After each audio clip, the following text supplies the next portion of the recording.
एक बरोबर का गेला नंबर 3 नंबर 4 नंबर कुरेला 5 नंबर तांदोळी 6 नंबर नांदोर 7 नंबर पांगरेकरांची गाडी नंबर 30 35 सुंदर भाई निर्वाह लक्षाची 4 बैगाव 7ला शिराळा आणि 8ला पळशी मैदान आणि या मैदानातला 35 सुट्टे जाण्यात होते 35 सुटला एक सुपर फास्ट बाहेर गेला 6 गाड्या पडल्या 6 गाड्या सुरत चालवली 1000 फुटाचा अक्षय बडके मित्रमंडळ त्यांच्या सर्वांचं मनापासून स्वागत करत आहे नितीन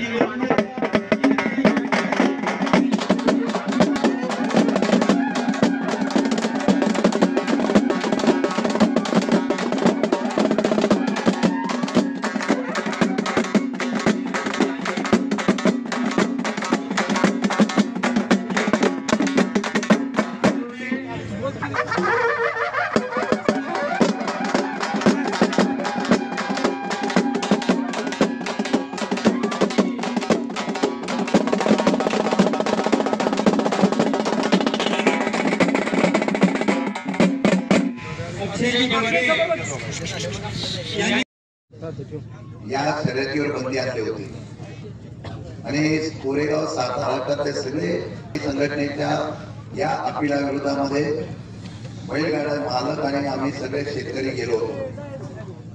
त्यावेळेला उद्धवजी बाळासाहेब ठाकरे यांच्या नेतृत्वाखाली महाविकास आघाडीचं सरकार होतं आणि पहिली महाराष्ट्रातली बैठक इतिहास नोंद आहे पहिली महाराष्ट्रातली बैठक सगळ्या बैलगाडीवाल्या मालकांची मंत्रालयाच्या पॅसेज मध्ये झाली ती सुद्धा केदाराच्या नेतृत्वाखाली झाली आणि तिथून कुंभकोर्णीकडे आम्ही गेलो जे आपले सरकारी अभियंता होते त्यांच्याकडे बैठक झाली आणि हा गाडा बैठकीला जो बंदी होती ती सुप्रीम कोर्टातून महाविकास आघाडीच्या काळामध्ये ती उठवली गेली। हा इतिहास आहे। आता हा इतिहास आहे तो इतिहास परत एकदा जागृत करण्यासाठी मी दानवे साहेबांना विनंती करतो की आपण या ठिकाणी आपला मनोगत व्यक्त करावं।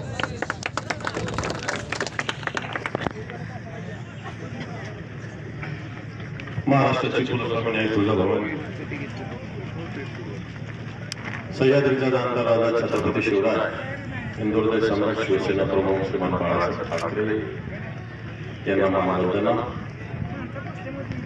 इथं उपस्थित असलेले विधिमंडळाचे माझे सहकारी या राज्याचे माजी मंत्री मान्य शशिकांत शिंदे साहेब शिवसेनेचे उपनेते या महाराष्ट्रातील एक प्रखर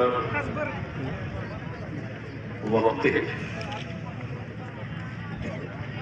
नितीन मानगुडे पाटील या स्पर्धेचे संयोजक अक्षय बर्गे व त्याचे सर्व सहकारी शिवसेनेचे जिल्हाप्रमुख सचिन मोहितेजी उपस्थित सर्व शिवसेना पदाधिकारी या भागातील सर्व नेते या बैलगाडी शर्यतीमध्ये सहभागी झालेले सर्व शेतकरी आणि बघण्यासाठी आलेले सर्व शौकीन आणि याला शौकीनच लोक असतात। मला सगळ्यात आधी बैलगाडी शर्यत आवडते म्हणून मी येतात सगळ्यात तर मला बरेच जण आलेले भेटले कारण महिन्या पदापूर्वीच माझ्याकडे बैलगाडी शर्यत झाली होती। उपस्थित सर्व बांधवांनो आता शिवसेना प्रमुखांच्या जन्मदिनानिमित्त ही बैलगाडी शर्यत होते आणि याला नाव दिलं हिंदू हृदय सम्राट केसरी। आपल्याकडं हिंद केसरी आहे महाराष्ट्र केसरी आहे ही हिंद पण आहे महाराष्ट्र पण आहे कारण आजकाल बरेच हिंदू हृदय सम्राट म्हणतात गळ्यात भगवा घातलं ते हिंदू हृदय सम्राट होतात पण हिंदू हृदय सम्राट व्हायला दम लागतो या मनगटामध्ये दम लागतो आणि बाकी सगळ्या ठिकाणी दम लागतो। कारण आपल्याला राम मंदिराच्या वेळेची घटना माहिती आता रामाच्या मंदिराच्या नावाने जे होते नव्हते ते सगळे जातात आधी रामाची आरती करू लागले रात्री मटण खातात आणि सगळे रामाची आरती करतात आणि स्वतःला हिंदू हृदय सम्राट म्हणून घेणारे बरेच लोक त्याच्यात जात करतो हिंदू हृदय सम्राटांच्या जन्मदिनाच्या निमित्ताने ही स्पर्धा होती। शिवसेना प्रमुख बाळासाहेब ठाकरे हे अतिशय अशा सगळ्या खेळावर प्रेम करणारे होते। एक ते रसिक होते, कलाकारांना प्रोत्साहन देणार होते अशा खेळालाही. खरं तर ही बैलगाडी शर्यत ही आपली एक मर्दानगीचा खेळ आहे. खरं तर या शेतकऱ्यांसाठी हा काळ जसा एक थोडासा काम धंद्यातून फुरसत आहे असं मी म्हणणार आहे, पण फुरसत का होऊ शकतो असा काळ असतो. पाऊस पाणी संपलेलं असतं, पीक पाणी लावलेलं असतं आणि अशा काळामध्ये बैलगाडी शर्यत होत असते. आणि हा खऱ्या अर्थानं ग्रामीण भागातील कारण मी अनेक बैलाचे मालक बघितले, मुलावर प्रेम करतात त्याच्यापेक्षा जास्त बैलावर प्रेम करणारे लोक आहेत. आणि ही बैल इमानदार आहे, बाकीच्या सारखे गद्दार नाही. बैल सुद्धा एक इमानदार बैल आहे. बाकीचे बैल गद्दार झाले महाराष्ट्रात 40 झाले, त्यांच्यातले पण 40 बैल 40-45 बैल गद्दार झाले. पण तू गद्दार झालेल्या बैलाला काय काय करावं लागतं तुम्हाला माहिती, मला माहिती. त्याचं शेपूट कसं फिरवावं लागतं, कसं त्याला नीट बसवायचं आपल्याला शेतकऱ्याला चांगल्या पद्धतीने माहिती. ते काम आपण योग्य वेळी करू. पण तो हा बैल अतिशय इमानदार आणि प्रामाणिक प्राणी आणि म्हणून याची शर्यत होत असताना एक जर कोणी नीट निरीक्षण आणि परीक्षण केलं असेल तर आता जेवढ्या बैलगाड्या आल्या त्यातला हारले बरेच जण असतील, जिंकले कमी असतील, पण तो एकाने शर्यत आपली सोडली नाहीये. नीट जरा नीट लक्ष द्यायचं. काही जण खूप मागे पडले पण तो शर्यत त्याने पूर्ण केली. मला असं वाटतं ही शर्यत पूर्ण करणं सगळ्यात महत्वाचं असतं. हारणं आणि जिंकणं हे महत्वाचं नसतं. आणि म्हणून शिवसैनिक ही जाती अशीच आहे. शर्यती ठीक आहे, हारणं जिंकणं होत असतं, कधी हार कधी जीत हे असतील, परंतु लढायला लढायची असते.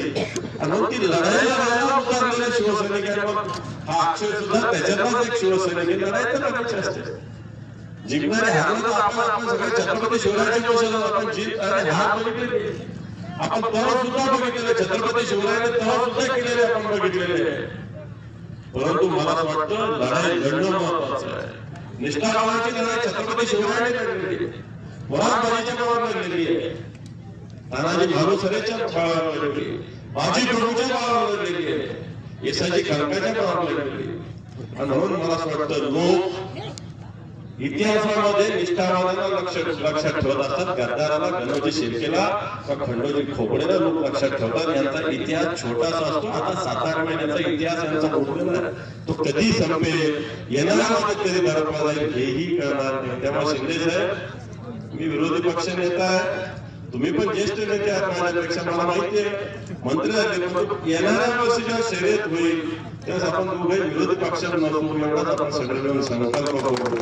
आपण बिलकुल विरोधी पक्ष, मला सुद्धा या पदाची गरज नाही.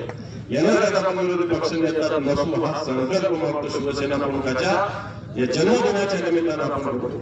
जेवढ्या बैलगाड्या धावतात, जेवढ्या स्पीडने धावतात, जेवढे समाज शिवसेना प्रमुखाचा विचार या हिंदुस्थानामध्ये, या महाराष्ट्रामध्ये एवढ्याच वेगानं